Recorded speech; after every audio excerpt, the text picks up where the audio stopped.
আমি কোনো অন্যায় করে, ও তাবলীগ করে, ও শয়তানের গুরু হুজুর, ও চিনি, উনারও 5টা সাল মেয়ে হুজুরি ছেলে মেয়ে হয়েছে, তা বলে দোষ হয়ে গেছে।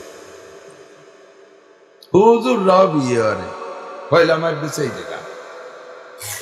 সারা দুনিয়ার সবচেয়ে প্রথম মানুষটাই তো হুজুর আদম আলাইহিস সালাম। তোর যদি ছেলে মেয়ে না হতো, তোর মতো দামলা বাজা হতো কোন জায়গায় দিয়ে? যত কুয়ে কথা, পচা কথা এইসব জায়গায় ঢেলে দেয়। একজন মানুষ নামাজ পড়ে, রোজাও রাখে, খারাপ না, তাবলীগও যায়, জিকিরও করে, সরমুনাই করে, আবার সমস্যা আছে। তুমি কি করো? আমি নামাজ খেলাম, ও দাবদারি নিয়ে ওরকম আকামও করি না, নামাজ পড়ে না, ও আকাম করে না, আছে না? নাই আছে না? আমি আমার হুজুর কইতো মাওলানা আকিল আলী সাহেব মিয়া, এই সমস্ত মানুষের উদাহরণ হলো, একটা লোক পুরো ল্যাংটা, গায়ে গতরে কোনো জায়গা কাপড় নাই, মাজার সুতো ডকেটি ফেলাই দিয়ে সারা গার লোকজন চাইছে সূর্য তেল ভাইয়ে একেবারে বেড়ে সে খরার মধ্যে দাঁড়ায় দিচ্ছে, খালি গায়ে ল্যাংটা ফ্যাংটা সব কোনো জায়গা কিছু নেই। ওর সামনে দিয়ে একজন গামছা ভরে কাঁচা দিয়ে এটি যাচ্ছে। এই ল্যাংটাওয়ালা কাঁচা দেয়ালের গায়ে শয়তান, মানুষের মধ্যে খরচ তরক করছিস কে? কাঁচা দেশে রাং বেড়ে গেছে, তুমি কি তরক করছো? তোদের আগাগুলা কোনো জায়গায় একটা সুতো নেই, আর একজন খরচ তরক করছো, কথা কন না কেন? সমাজের মানুষ আছেন। আর চার দোকান হলো মিনি সংসদ ভবন, ওই জায়গাগুলো এইগুলো দরবারায় বসে, প্রত্যেকটা চার দোকান। আরে কি বুদ্ধির কথা, আল্লাহু আকবার। এমপি মন্ত্রীরা ফেল, অথচ ওনারে কোনোদিন ভোট দ্বিতীয় জাতি পাওয়া যায় না, এত বড় যোগ্য মানুষ। এই জায়গা বসে দেশের সব মানুষকে উদ্ধার করে দেয়, এই কারণে দোয়া কবুল হয় না। লাফাতাহনা আলাইহিম বারাকাতিন মিনাস সামাই ওয়াল আরদ। আমার আপনার সংবিধান হবে আল কুরআন, কথা বলেন ঠিক কি ঠিক না? আমেরিকারে বলি, তোমরা যদি বাস্তবায়নের ওয়াদা করো আল্লাহর কাছে, সিটারি করবে না, বাটপারি করবে না। নির্বাচনের সময় দেখলাম, আরে আপনাদের এই পাশে আমি কোন এক জায়গায় ছিলাম, একবার উপজেলার নির্বাচনের সময় হিন্দু একজন প্রার্থী, কোন সিটিতে আমি জানি না, জায়গা মতো কিছু নেই, সে মসজিদিও বলে যায়। হ্যাঁ, হেলাল সাহেবের কাছে মসজিদও চায়। আল্লাহ, নির্বাচন আসলি সবাই সুবিশা, বুজুর্গ, পীর, মুনাজা, কাবা, মক্কা, খাজা বাবা, বাবার দরবারে, পীরির দরবারে, জাতি জাতি ঠাকুর বাড়ি চলে যায়। নির্বাচন চলে গেলে সব জমা দেয় দেশে। পাকিস্তান বাংলাদেশ স্বাধীনতা যুদ্ধের সময় বাড়ি একটা মজার গল্প। আমার দাদা মসজিদে, আল্লাহ বলে আমাকে বাড়ির কাছে মসজিদ, আমার দাদাই মুয়াজ্জিন, 30 বছর আজান দিছে, মিস করেনি। তো ওই সময় পাকিস্তানিরা এসে আগে হিন্দু মুসলমান ভাগ করছে না, হিন্দুকে পর টার্গেট ছিল বেশি, যে ভারতের থেকে সৈন্য আসে আর এই দেশের হিন্দুরা ওইভাবে যোগাযোগ করে, এই জন্য হিন্দুকে প্রতি ওদের কুদৃষ্টি আগে, আর হিন্দুকে সাথে যারা নাচছে তাকে মারছে। তাই সে আগে হিন্দু মুসলমান হয়, সালা মুসলমান হয়, কলমা পড় सकता है। মুসলমান যদি কলেমা পড়তে পারছে তারা ছেড়ে দিয়েছে, যেটা কলেমা পড়তে পারে না হিন্দু বলে শুট করে দিয়েছে। আর হিন্দুরা দেখছে যে আল্লাহ, কলেমা না পড়তে পারলে তো বাঁচা যাচ্ছে না, বহুত হিন্দু কলেমা শিয়ে ফেলেছে। মুরব্বীরা কন না কে, ঠিক কইছি না মিথ্যে কথা কইনি? বহুত হিন্দু কলেমা পড়ে ফেলেছে। এখন মুসলমানদের মধ্যে তো একদল পাকিস্তান পন্থী ছিল, তারা এবার ওই পাকিস্তানি সৈনিক কইছে, স্যার হাজার হাজার হিন্দুরা কলেমা পড়ি পড়ি বেঁচে যাচ্ছে, হাজার হাজার হিন্দুরা খালি কলেমা পড়ি বেঁচে যাচ্ছে, এখন কি করা যায়? কয় যে তাহলে মেডিকেল করতে হবে। মেডিকেলে ধরা পড়িস,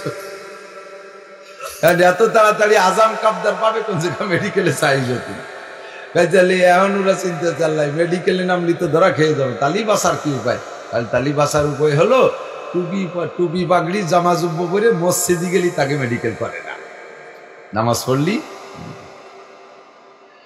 আল্লাহ, এইভাবে আমাকে এলাকার 2 মাস্টার আমার দাদার এসে, যেটা তোমাকে বাড়ির ধারে থাই, এই গুলি গুলি মারি ফেললি কি তোমরা খুশি হও নাকি? এত তাড়াতাড়ি আজাম কাবদার বুড়ো বয়সে এই কি এটা বিধি কিস্তি বুদ্ধি ফেলাই দিল, এমনকি মেডিকেলে সাইজ হওয়া সম্ভব নাকি? তুমি একটা টুপি দাও, একটা পাঞ্জাবি দাও। আমার দাদা 2 বেটারে 2টি টুপি 2টি পাঞ্জাবি দিয়েছে। আর রীতিমতো দাদার সাথে মসজিদে যে নামাজ পড়ে, মাস্টার মানুষ তো বেড়ে নেছে, আজানও দেয়। বাস, পাকিস্তানি সৈনিক এসে দেখতে মুয়াজ্জিন আজান দিচ্ছে, অথচ হিন্দু। 9 মাসের প্রথমে 1 মাস তো জমেলেছে, লাস্টের 8 মাস আমাকে মসজিদে নামাজ পড়ছে, আজান দিচ্ছে, দাদার সাথে নফল রোজাও থাকতো, তাহাজ্জুদ পড়ছে, মসজিদে রাত কাটাতে। 8-9 মাস পরে যখন বাংলাদেশ স্বাধীন হয়ে গেল, সাথে সাথে ওই দুই বাপ বেটা আমার দাদার কাছে টুপি দুটি আগে জমা দিছে, যেটা এই যে না টুপি না। কি তোরা মুসলমান না? হ্যাঁ আমরা মুসলমান, আমরা মোমেন না, আমরা মুসলমান। গুলির ভয়তে আর শুট হয়ে যাওয়ার ভয়তে নামাজ পড়ছি, তোমার আল্লাহকে বিশ্বাস করে পড়ি নাই, সব জমা দিতে এসেছি। আল্লাহু আকবার। তো বাহানা কুয়ারা বাদ দাও, নির্বাচনের সময় টুপি পরো, নির্বাচন চলে গেলে টুপিটা জমা দিতে যেই যেই কর্মকারের লোহা, কর্মকারের লোহার আওয়াজ শুনছেন না? গেছেন কামারের দোকানে? আমার বাড়ি সপ্তাহ আছে দাউকাছি কোনটা করে মাঝে মাঝে যাই, তো কর্মকারের লোহা পিটানোর শব্দরে আমি মিলেই যে কি পায়। একজন হলো ওই যে কাঁসাই দিয়ে 5 কেজি হ্যামার দিয়ে বাড়ি না দাঁড়াইয়ে, আর আসল কর্মকার ছোট্ট একটা বাড়ি দেয়, দুটো মিলে শব্দ কিরম হয়, যেই সেই যেই সেই। তারপর লোহাই কয় কাঁসাই দিয়ে বাড়ো আর হসা বাড়োই বাড়ো, আমি লোহা লোহাই, আমি কোনোদিন শোনা হব না। যেই বাইরে দেখি আমি চিন্তা করতাম যে দাঁড়ানওয়ালার বাড়িতে তো লম্বা হয়ে যায় 5 কেজি দেন, ওর বাড়িতে লোহা লম্বা হয় বড়ে বাড়ে, তো ওই বসাজন কুহা একটা বাড়ি দেয়, ও দেয় কে, ওর বাড়িতে তো কিছু হয় না। পরে টের পেলাম যে ওর বাড়ি ডালো জায়গা চিনিয়ে দেয়, এই জায়গা দাও, এই জায়গা ও জায়গা চিনে দুটিয়ে মিলে যেই নির্বাচন চলে গেলে যেই সেই যেই ना नमाज है ना रोजा ना जाकात ना हज, तो फिर खुशी के बात क्या कोई जेड है ना जज। কাজেই সব ভঙ্গি কুয়ারা আল্লাহ দেখতে দেখতে স্বাধীনের পরে 55 বছর পর্যন্ত সব সিটার বাটপারকে দেখতে দেখতে আল্লাহ পাক রব্বুল আলামিন একটা খেলা দেখায় দিয়েছে, কথা বলতে কি ঠিক না? তাই মিলে অন্য দলরা খুশিতে লাভাইও না, ও দলরে আল্লাহ এত বড় দল হওয়ার পরেও যদি হারাই দিতে পারে, তোমরা ছোট দল হইয়া বেশি ফলাইও না, তোমাকে হারাইতে পারে তার চেয়ে ইজ্জতি করে, ঠিক কি ঠিক না? কন্ট্রোল হয়ে যাও, সতর্ক হয়ে যাও, সাবধান হয়ে যাও। এক দলকে দিয়ে আল্লাহ তাআলা আরেক দলকে শিক্ষা দেয়, ফাতাবিরু ইয়া উলিল আবসার, আরবিতে বলে আস-সাইয়্যিদু মান উইযা বিগাইরিহি, বুদ্ধিমান জ্ঞানী ওই ব্যক্তি যে আরেকজনকে দেখে শিক্ষা গ্রহণ করে, আরেকজনের বিপদ দেখে শিক্ষা গ্রহণ করে। কিন্তু আমরা তা করতেছি না, বিপদে ভেলাই দিয়ে তাদের উপর আরো অন্যায় আমরা বাড়াই যাচ্ছি। ছাড়া পাবা না কেউ, ধরা খাবার সাবধান, সতর্ক হয়ে যাও, বেশি বাড়াবাড়ি মতো করা যাবে, কথা বলেন ঠিক কি ঠিক না? তাহলে দেশে কোরআনী সংবিধান হইলে নামাজ বাস্তবায়ন হতো, কোরআনী সংবিধান হইলে রোজা রাখাই লাগতো। রমজান মাসের দোকান রে বাবা বউ ল্যাংটারি ছাড়িয়ে দে, দোকান রে পর্দা দিছে, দোকান রে খেতাই দিয়ে গিরে দেয়, দেখতেন মশারি টানাই দিছে, ওর দোকানের খুব লজ্জা হচ্ছে, বউরে আদা ল্যাংটা করে ছাড়িয়ে দিয়ে দোকান রে বোরকা ভরাইছে, তার মধ্যে কয় সুসুও বিড়ি খাবো, বুঝতে দিয়ে সে তলে যাইয়ে তার মধ্যে চার বিড়ি খাই দিনের বেলা। কার বয়তে খাও, কার বয়তে খেতা টানাইছো? মানুষে দেখবে সেই বয়তে, মানুষে দেখলি কি বা না দেখলি বা কি, যার দেখা দরকার সে কি খেতার ফাঁক দিয়ে দেখতে পারে কি পারে না? পারে কি পারে না?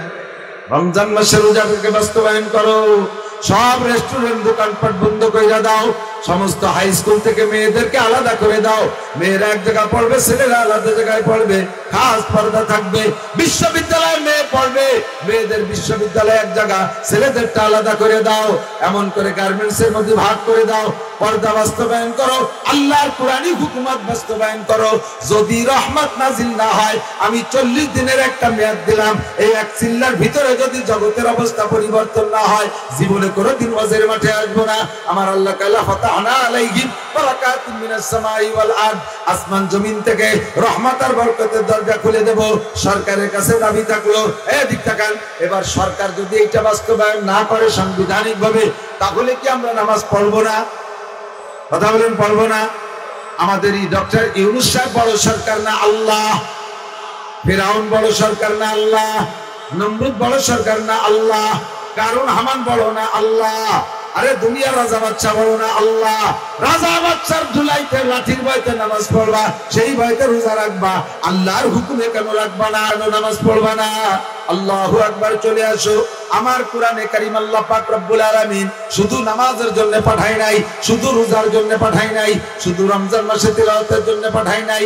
এই কোরআন আসছে মুসলিম জিন্দেগিকে সুন্দর করে গইরা দুনিয়া থেকে জান্নাতি মানুষ হইয়া জান্নাতের একটা সার্টিফিকেট নিয়ে সময় মতো আখিরাতের দিকে রওনা দেওয়ার যোগ্যতা তৈরি করার জন্য আসছে কোরআনে কারীম। কথা কন্টে কিরিং না? ব্যক্তি জীবন গড়বা, পারিবারিক জীবন গড়বা, কোরআন দেখে সামাজিক জীবন গড়বা, অর্থনৈতিক জীবন গড়বা, রাজনৈতিক জীবন গড়বা, আন্তর্জাতিক জীবন গড়বা। 6টা জীবন কোরআন থেকে যদি গড়ে আসতে পারো তাহলে তোমার জন্য দুনিয়াও শান্তি, আখিরাতেও শান্তি, শান্তির আর অভাব নাই। ঠিক কি ঠিক না?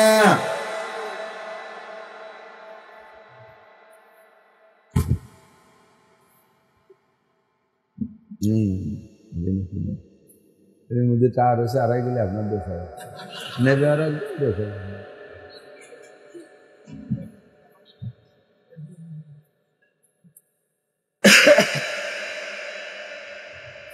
তো কোরআনে কারীমের ভিতরে আল্লাহ পাক সব সংবিধান দিয়েছে, একথা কি বিশ্বাস করেন? আমাদের দোয়া কবুল না হওয়ার যে কয়টা কারণ, এখন ফিলিস্তিনের জন্য দোয়া করেন না মাঝে মাঝে একটু? ফিলিস্তিনের মুসলমান বিজয় লাভ করুক, বলেন? বলবেন না? আরো জোরে। বাইতুল মুকাদ্দাস মুসলমানদের হাতে আসুক, এটা একমত? ইহুদিরা আজকে 1 বছরের বেশি নামাজ পড়তে দেয় না মসজিদে। মুসলমানদের প্রথম কাবা, প্রথম কিবলা। এই কিবলা দিকে ফিরে নবী 17 মাস নামাজ পড়েছেন। নবী আলাইহিস সালাম, এই নবী পাক সাল্লাল্লাহু আলাইহি সাল্লাম মক্কায় ইমামতি করেছেন কাবা ঘরকে সামনে রেখে। কাবা ঘরে ভিতরে যাইয়ে না, ভিতরে একা একা নামাজ পড়ছেন, কিন্তু ইমামতি করতে কাবারে সামনে রেখে মুসল্লিকে পিছিয়ে রাখছে। আর বাইতুল মুকাদ্দাসের মেহরাবের মধ্যে দাঁড়াইয়া ইমামতি করছে। মেহরাজের রাত্রে 2 রাকাত নামাজ। আমার নবী যেই মসজিদের ইমাম ছিলেন সেই মসজিদে আজকে নেতানিয়াহুর তার 14 গোষ্ঠী এই গান বাজনা আজে বাজে করে নষ্ট করে রাখছে। এটা কি সহ্য করা যায়? সেই বাইতুল মুকাদ্দাসকে স্বাধীন করার জন্য দোয়া করতেছে, কিন্তু হয় না। তো মুসলমান তো 2 লাখের উপরে মারা গেছে গাজায়। 50,000 বা যে কটা হিসাব দেয় ও কটা তো সাধারণ হিসাব, বিল্ডিংয়ের তলে পড়ে রয়েছে। আর ওই সংক্রান্ত বিভিন্ন রোগে আক্রান্ত হয়ে মারা গেছে। সবই তো যুদ্ধের মরা ধরে নিতে হবে, সবই শহীদ। তো তারা মারা যাচ্ছে, আমরা দোয়া করি, কবুল হয় না। এর কারণ কি? अल्लाह एक बुजुर्ग बोलें, तुम कुरान पढ़ते हो लेकिन उस पर अमल नहीं करते हो, अल्लाह को मानते हो लेकिन उसका हक अदा नहीं करते हो। मुसलमान अल्लाह के मानो किंतु अल्लाहर हक अदाय करो ना, अल्लाहर हक अदाय करो ना, आबार अल्लाहरे मानो। আমরা আল্লাহরে মানি, আল্লাহর হক আদায় করি না। সবে বরাতে 5 কেজি জিলাপি কিনে দিয়ে মরা কটারে বেচতে পাঠাই দিয়ে তাজা কটার নামে বেচতে সার্টিফিকেট কিনে নিয়ে যাই। 5 কেজি জিলাপি তুই বেচতে বিক্রি হয়ে গেছে। এত সস্তা বেচতে যদি 5 কেজি জিলাপি আর 2 কেজি বাতাসা আর 2 প্যাকেট বিস্কুটই বিক্রি হয়ে যেত, তাহলে সাহাবায়ে কিরাম এত জীবন্ত পরিশ্রম করে ইবাদত করতো না? রাতের বেলায় শেষ রাতে উঠে ঠান্ডা পানিতে গোসল করে সারা রাত দাঁড়িয়ে দাঁড়িয়ে তাহাজ্জুদ পড়তো না, কান্নাকাটি করতো না। বেচতে অত 5 কেজি জিলাপি সারা বছর নামাজ নেই, রোজা নেই, একদিন সুসেনা মুইতে পারি না, আকামের গুরু, সুদ ঘুষ খাইয়ে পানি মেরে দিচ্ছে, দেশের আকাম সব করতেছে, গাজার দোকান করছে ব্যাটের মধ্যে 6.5, আবার সবে বরাতে 2 কেজি জিলাপি কিনে বেচতে কিনে নিয়ে যায়। अल्लाह तो अल्लाह को मानते हो लेकिन उसका हक अदा नहीं करते। अल्लाह रे मानो किंतु तार हक अदाय करो ना, এই জন্যই দোয়া কবুল হয় না। তোমরা সবাই মিলে দোয়া করতেছো, আরে আমাকেটা কবুল নয় তোকেটা তো কবুল হবে। তাকেও কোন জায়গা মাইর খেয়ে রয়েছে তা আল্লাহই ভালো জানে, জায়গা মতো আসতে হবে।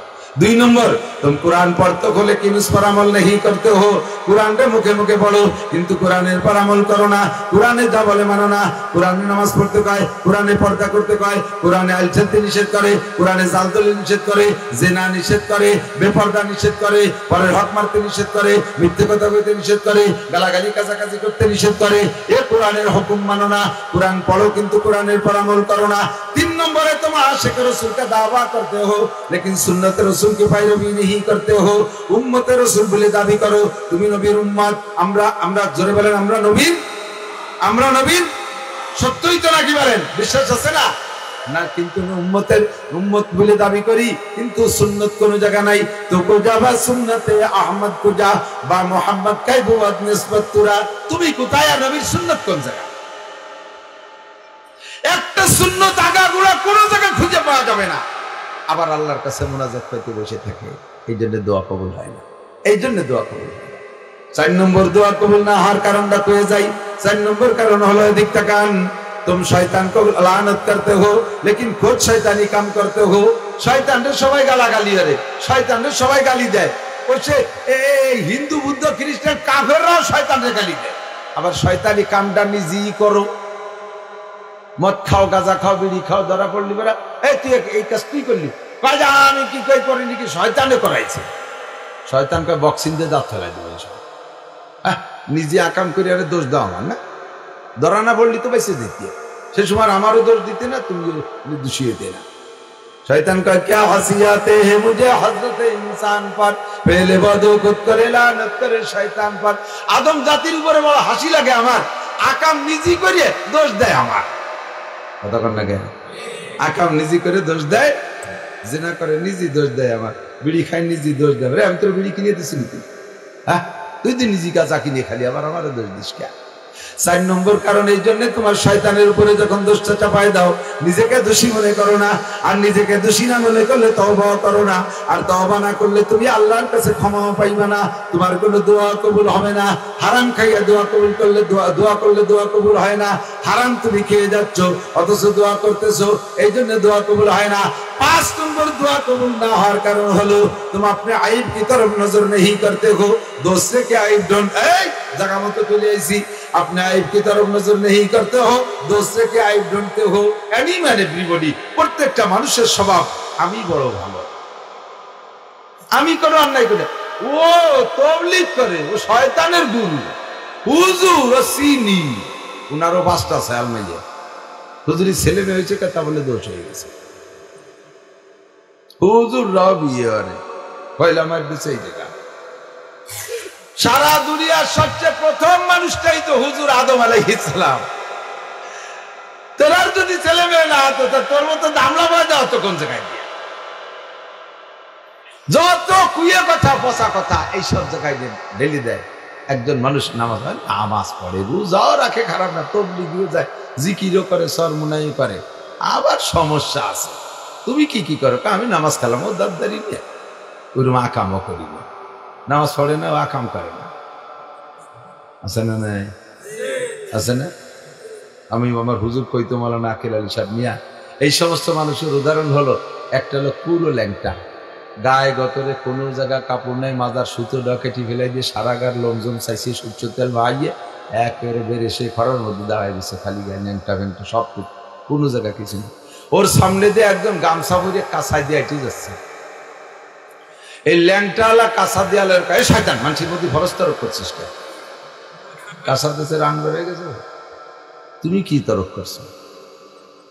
তোদের আগাগুলা কোনো জায়গায় একটা সুতো নেই, আর একজন ফরজ তরক করছো। কথা কন না কেন? সমাজের মানুষ আছে। আর 4 দোকান হলো মিনি সংসদ ভবন, ওই জায়গাগুলো এইগুলো দরবারায় বসে, প্রত্যেকটা 4 দোকান। আরে কি বুদ্ধির কথা, আল্লাহু আকবার। এমপি মন্ত্রীরা ফেল, অথচ ওনারে কোনোদিন ভোট দ্বিতীয় জাতি পাওয়া যায় না, এত বড় যোগ্য মানুষ। এই জায়গা বসে দেশের সব মানুষকে উদ্ধার করে দেয়, এই কারণে দোয়া কবুল হয় না। তো দোস্ত, আমরা কোরআনী সংবিধান মানতে রাজি আছেন ইনশাআল্লাহ? আল্লাহ তাআলা আমাদের তৌফিক দান করে, বলেন আমিন। কোরআন শরীফের যে বিষয়গুলো আল্লাহ তাআলা বেশি জরুরি মনে করেন, ওই বিষয়গুলোর পর আল্লাহ তাআলা বেশি বেশি জরুরি বারবার সেগুলো আলোচনা করেন। যেমন নামাজ 1 নম্বরে 82 বার আল্লাহ তাআলা আলোচনা করেছে, আকিমিস সালাত, আকিমুস সালাত, আকিমিস সালাত, আকিমুস সালাত। বিভিন্ন ভাষায় নামাজের হুকুম আছে 82 বার। যেহেতু মুসলমানের শ্রেষ্ঠ ইবাদত কি? শ্রেষ্ঠ ইবাদত নামাজ। আল্লাহ তারপরে নামাজের সাথেই পিরাই যাক আকিমুস সালাত ওয়া আতুজ যাকাত, নামাজের সাথে যাকাতের আলোচনা খুব বেশি আসছে, খুব ইম্পর্টেন্ট। আল্লাহ হজের আলোচনা এভাবে আসছে, তবে অত বেশি না। যাকাতের নামাজের আলোচনা সবচেয়ে বেশি আসছে। সবচেয়ে বেশি যে বিষয়টা নামাজের কোরআন শরীফের ভিতরে আলোচনা আসছে, সেইটি হলো জিহাদের আলোচনা। 682 বার, বলবেন না সুবহানাল্লাহ? 82 বার নামাজের হুকুম আসছে, না পড়লে যে বিচারটা তো বললাম। কিন্তু জিহাদের আলোচনা যখন করি তখন মানুষের গায়ে বিরক্ত লাগে। এই দিয়ে দরকার কি? যান ফিলিস্তিন, গাজা, লেবানন যান, ইরান যান, ইরাক যান, যুদ্ধের প্রয়োজন আছে না? আফগানিস্তান যান। আর বেশি দেরি নাই, বেশি দেরি নাই। বাড়ি যা পারেন একটু গুছাই গাছাই রাখি, কাশি কুদাল খুন্তা কুড়ের পণ্যে কাজে লাগিয়ে বসে পাওয়া যায় না। ভাব ভালো না, ভাব ভালো না। বাপ ভালো না, পশ্চিমে শগুনরা দূর থেকে খুব কুদৃষ্টিতে তাকাইতেছে বাংলাদেশের দিকে, খুব কুদৃষ্টিতে তাকাইতেছে। কোন ফাঁকে এসে মাতুব্বরি করা শুরু করে দেবে, বসে থাকতে পারবেন না। তখন ইসলামী স্টেট, মুসলিম কান্ট্রি বাংলাদেশ, লক্ষ লক্ষ হাফেজ আলেমের বাংলাদেশ, 16 কোটি মুসলমানের বাংলাদেশ, একে জান দিয়ে, মাল দিয়ে, জীবনের শেষ বিন্দু রক্ত দিয়ে হেফাজত করার দায়িত্ব আমাদের। কথা বলেন ঠিক কিনা? ইমানি দায়িত্ব। আর একটা বিষয় আল্লাহ তাআলা অত্যন্ত গুরুত্ব দিয়ে কুরআন শরীফের ভিতরে আলোচনা করছেন, সেটা হলো তাকওয়া। যত যা কিছু বলছি না, সব কিছুর মূল হলো তাকওয়া। তাকওয়া মানে আল্লাহর ভয়। তাকওয়া মানে কি? নামাজ পড়ে না, আল্লাহর ভয় নাই। রোজা রাখে না, আল্লাহর ভয় নাই। পর্দা করে না, আল্লাহর ভয় নাই। গান শোনে, আল্লাহর ভয় নাই। জেনা করে, আল্লাহর ভয় নাই। চুরি করে, আল্লাহর ভয় নাই। টোন মারে, আল্লাহর ভয় নাই। মন মারে, আল্লাহর ভয় নাই। রাস্তাঘাট মেরে খায়, আল্লাহর ভয় নাই। সরকারি মাল মারিয়ে খায়, আল্লাহর ভয় নাই। কথা কন? মদ গাঁজা এবা খায়, আল্লাহর ভয় নাই। জেনা ব্যভিচার করে, আল্লাহর ভয় নাই। বেড়াকে ডান্সকারিতার সমিতি করে, আল্লাহর ভয় নাই। এই আল্লাহর ভয়ের নাম হলো তাকওয়া। যদি অন্তরে তাকওয়া তৈরি করতে পারেন, তাহলে আল্লাহ পাক রব্বুল আলামিন আপনাকে কি দেবে? বিশাল পুরস্কার। ওমাইয়াত্তাকিল্লাহ ইয়াজআল লাহু মাখরাজা। আল্লাহ পাক বলেন, যে ব্যক্তি আমাকে ভয় করে, আমি আল্লাহ তাআলা তাকে সকল বিপদ থেকে বাঁচার সহজ পথ বের করে দিই। যার অন্তরে আল্লাহর ভয় আছে, আল্লাহ তাআলা তাকে বিভিন্ন প্রকার আপদ বিপদ বালা মুসিবত থেকে বাঁচার ব্যবস্থা করে দেন। ওমাইয়াত্তাকিল্লাহ ইয়াজআল লাহু মাখরাজা বলতে গেলে লম্বা হয়ে যায়, তারপরে সংক্ষেপে বলে দিক থেকে। যুবক, তোমার অন্তরে যদি আল্লাহর ভয় থাকে, তোমার অন্তরে যদি আল্লাহর ভয় থাকে, তখন তুমি কি বলবা? রাজুলুন দাতু ইমরাতুন যাতু হাসাব ওয়া জামাল ফাকালা ইন্নী আকাবুল্লাহ। গভীর নির্জনে একটা যুবতী সুন্দরী মেয়ে, যার মতো মেয়েকে পাওয়ার জন্য তুমি বহুত সাধনা করেছো, আজকে সেমন একটা যুবক তোমাকে স্বেচ্ছায় আহ্বান করতেছে নির্জন পরিবেশ তৈরি করে, ভাই তুমি যুবক মানুষ, আমি যুবতী, আমাদের মনের যে চাহিদা আছে, খুরাক আছে, আসনরা, তুমি যদি এই মুহূর্তে বলতে পারো ইন্নী আখাফুল্লাহ, আমি আল্লাহকে ভয় করি, আমি আল্লাহকে ভয় করি। কোটি টাকার বস্তা রাস্তায় পাইছো, লাথি দিয়ে ফেলাইতে চলে আসবা, না আনলি না আনতে পারো।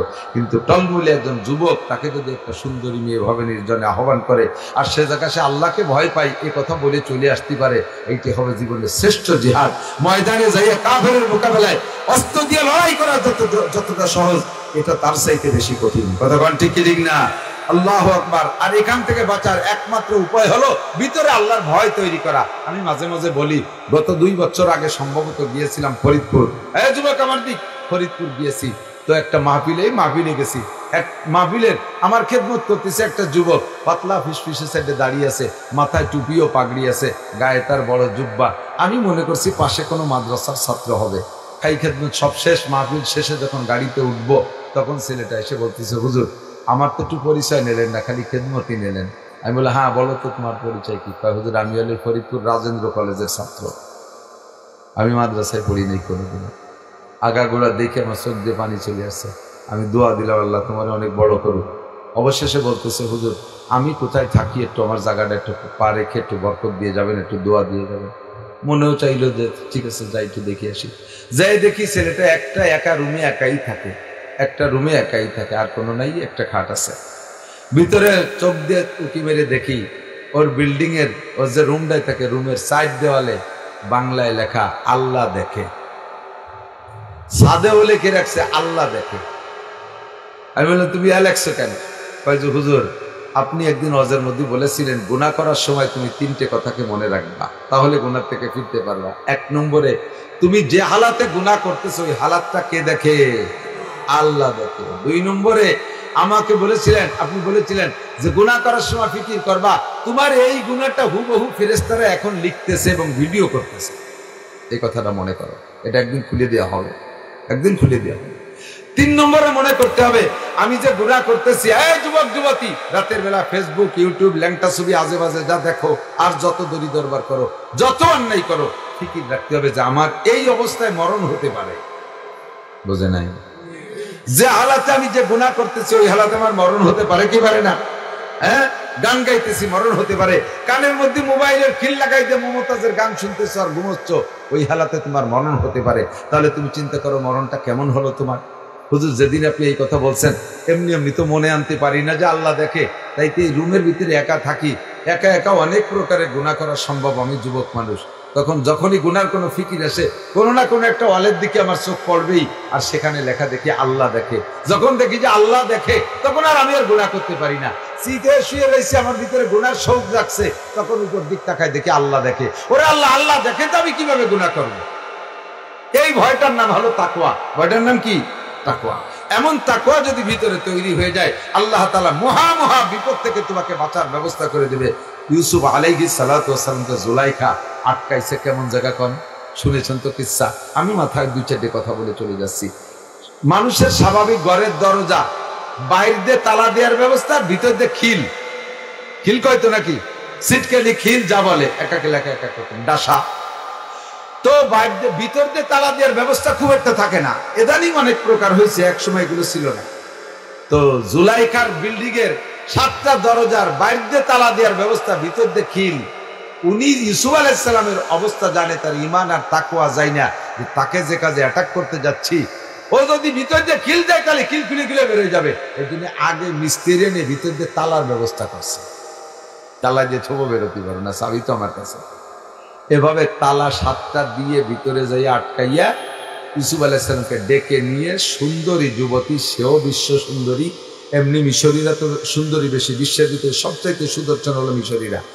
এই মিশরী মহিলা আজিজা মেসের, তার স্ত্রী সুন্দরী যুবতী মহিলা, সেও বাচ্চা কাচ্চা হয় নাই, ঘরের মধ্যে যাইয়া ইউসুফকে ডেকে নিয়ে গায়ের সম্পূর্ণ কাপড় খুলে ফেলাইছে। ঈমান ঠিক রাখা কত কঠিন। ইউসুফ আলাইহিস সালাম নিজেই বলতেছেন, কিন্তু নবী, ওয়ামা উবাররিউ নাফসি ইন্নান নাফসা লাআম্মারাতুম বিসসু ইল্লা মান রাহিমা রাব্বি। আমি ওই মুহূর্তে আমার আত্মার উপরে বিশ্বাস হারাই ফেলতে লাগছিলাম, আমি আত্মবিশ্বাস হারাই ফেলতে লাগছিলাম, মনে হয় অ্যাক্সিডেন্ট হয়ে যাবে, মনে হয় অ্যাক্সিডেন্ট হয়ে যাবে। আমাকে ওই মুহূর্তে আমার আল্লাহ ছাড়া আর বাঁচানোর কেউ ছিল। বারবার ভিতরে ভয় আনতেছি, আমার ভিতরে থেকে ভয় সরে চলে যাচ্ছে। আরে একটাবার হয়ে যাক, পরে তওবা করে নিও। এই বুঝতেছে একটাবার হয়ে যাক, পরে তওবা করে নিও। বুঝতেছি শয়তানে ধোঁকা দিচ্ছে। এর মধ্যে দেখি আমার আব্বাজি ওই ঘর রুমের ভিতরে আঙ্গুল কামড়ায় ধরে বসে রয়েছে আমার সামনে। আমি তখন বুঝে ফেলাইছি আমার আব্বা তো এই জায়গায় আসার কথা না। এই জায়গা আব্বা আসলো কি করে? নিশ্চয় আমার আব্বাকে আল্লাহ তাআলা আমারে পাহারা দেওয়ার জন্য পাঠিয়ে দিয়েছে। বাপের সামনে ছেলেতে অন্যায় করতে পারে না, আব্বার সামনে কি করে করবে? 1 2 নম্বরে জুলাইখা ছিল মূর্তি পূজারী।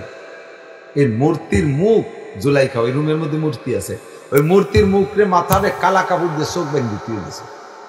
ইউসুফ আলাইহিস সালাম কয় যে এটা কি? কয় যে আমি ওর ইবাদত করি। তো ওর এই যে মুখ মাথা বাঁধছো কেন? কয় যে এখন যা করতে যাচ্ছি ভগবানের সামনে তা করা ঠিক না, এজন্য ভগবানের চোখ বেঁধে দিতেছে। ইউসুফ আলাইহিস সালাম সুযোগ পেয়ে বললেন, তুমি যার পূজা করো তার চোখ কালা কাপড় দিয়ে বান্ধা যায়, আর বানলি সে দেখেও না। আর আমি যার ইবাদত করি তার চোখ কোনো কাপড় দিয়ে বান্ধা যায় না, সে সব হালাতে দেখে।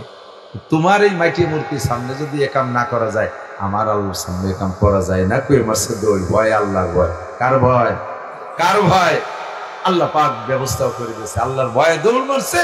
তালাগুলো টক টক করে বিনা চাবিতে খুলে একে একে 7টা দরজা খুলে গেছে। কন্যা সুবহানাল্লাহ। ওমান ইয়াত্তাকিল্লাহ ইয়াজআল লাহু মাখরাজা ওয়া ইয়ারযুকহু মিন হাইসু লা ইয়াহতাসিব। আর ধারণার বাহির স্থান থেকে রিজিক। যেই ইউসুফরে কুয়োর মধ্যে ফেলাইছে তা তো মরিয়ে থাকতো ওই জায়গা, সেই জায়গা থেকে উঠে এনে আল্লাহ তাআলা পরবর্তীতে মিশরের খাদ্যমন্ত্রী, এরপরে মিশরের প্রেসিডেন্ট বানাইয়া রাজকীয় খানা খাওয়াইছে। একটাই মাত্র কথা, ওমান ইয়াত্তাকিল্লাহ ইয়াজআল লাহু মাখরাজা। আমার প্রাণ প্রিয় যুবকরা, আমার বাবারা, একটু ভয় তৈরি করেন ভিতরে।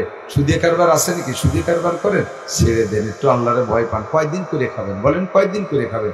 ঘুষে কারবার আছে, বহুত মাতুব্বার আছে ঘুষ খেয়ে উল্টো বিচার করে, এরকম নেককার মাতুব্বার আছে না সমাজে? এই কুবুদ্দিটা ছেড়ে দেন। ও যুবকরা, মদ গাঁজা ইয়াবা ফেন্সিডিল ছেড়ে দাও, আল্লাহকে ভয় পাও।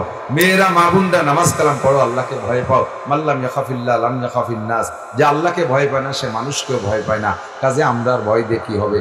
এই জন্য আমরা সামনের থেকে আর এই ভুল করবো না, তাকেও আমার ভিতরে সেট করব। আল্লাহ তাআলা তৌফিক দান করে, বলেন আমিন। একটা তারিখ মুখস্থ করেন। আগে কয়েকদিন আগে জানছিলাম বিশ্ব ইজতেমার তারিখ 10, 11, 12 জানুয়ারি। পরবর্তীতে নাকি তারিখ চেঞ্জ হয়ে গেছে। 31শে জানুয়ারি, 1-2 ফেব্রুয়ারি। 31শে জানুয়ারি, 1-2 ফেব্রুয়ারি আমরা ইনশাআল্লাহ ইজতেমায় অংশগ্রহণ করার চেষ্টা করবো। রাজি আছেন ইনশাআল্লাহ? আর এই মাদ্রাসার পক্ষে আছেন তো? মাশাআল্লাহ। মাদ্রাসা করবেন। মাদ্রাসা না হলে বলতে আমরা উলামায়ে কিরাম আসতাম না। আল্লাহ তাআলা মাদ্রাসাটাকে কবুল করুক। মাদ্রাসার যত জরুরিয়াত আছে আল্লাহ তাআলা এগুলো পূরণ করে দিক, সবাই বলি আমিন।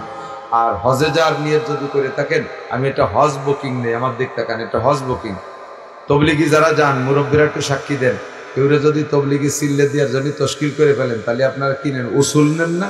200 টাকা 500 টাকা জমা দাও। এই 500 টাকা জমা দিলে 5000 টাকা এমনি তুমি যে কোনোভাবে গুছাই ফেলবা। আর যদি 500 টাকা না দিয়ে খালি নাম লেখাই দেয়, হয়তো যাবানি এই পাটটা কোপ দিয়ে তারপরে যাবানি, ধান কয়টা বুনইয়ে তারপরে যাবানি, এই খালি যাবানি, কোনোদিন যায় না।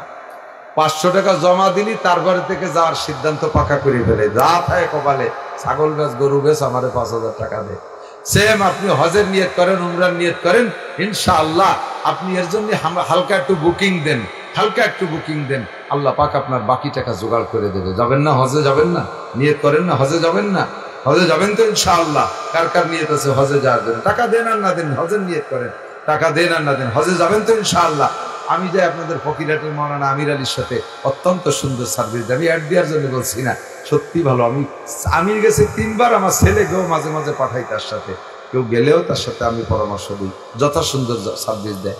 তো আপনি হজে যাবেন, উমরায় যাবেন ইনশাআল্লাহ, আল্লাহ তাআলা কবুল করুক। এই হজ উমরা উপলক্ষে পকেটে থাকলে 100টা টাকা আপনি বুকিং দেন।